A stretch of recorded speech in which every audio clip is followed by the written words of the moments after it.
Back on the boat, Kong was waking up during the journey back to Faroe Island. They tried to cut the cables and detonate the dynamite, but Mr. Takeo kept trying to stop them. Sakurai shot one of the dynamite cases and the raft exploded with Kong tied to it, but Kong survived. A news report showed that Kong reached Japan's mainland and was heading directly towards Godzilla, who was moving towards Tokyo. Their natural instincts guided them to each other.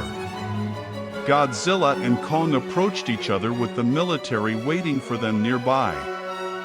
Kong started throwing boulders at Godzilla and Godzilla used his atomic breath.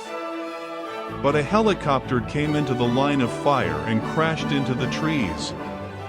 Mr. Takeo and the others watched the fight, with Mr. Takeo feeling very confident in Kong's ability to beat Godzilla. But Godzilla kept using his atomic breath on Kong, causing Kong to keep his distance. Kong's fur got singed by Godzilla's atomic breath and Godzilla seemed to be enjoying the fight. Kong then left. A news report showed the results that Godzilla won and was continuing towards Tokyo, destroying everything as he went along.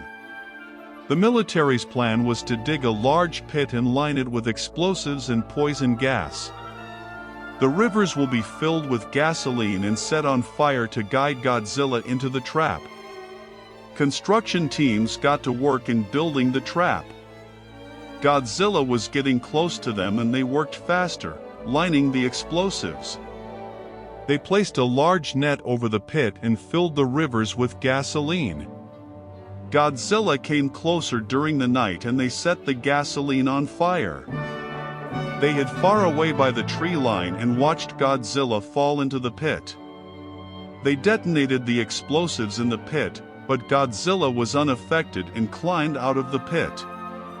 The first line of defense failed and Godzilla seemed indestructible. Next, a blockade of high-tension wires with over 1 million volts of electricity was being hastily linked around Tokyo. Dr. Johnson found it strange that Godzilla stayed away from the electrical wires when he attacked the train, but Kong was drawn to it instead since it made him stronger somehow. This meant the blockade would not stop Kong from entering Tokyo.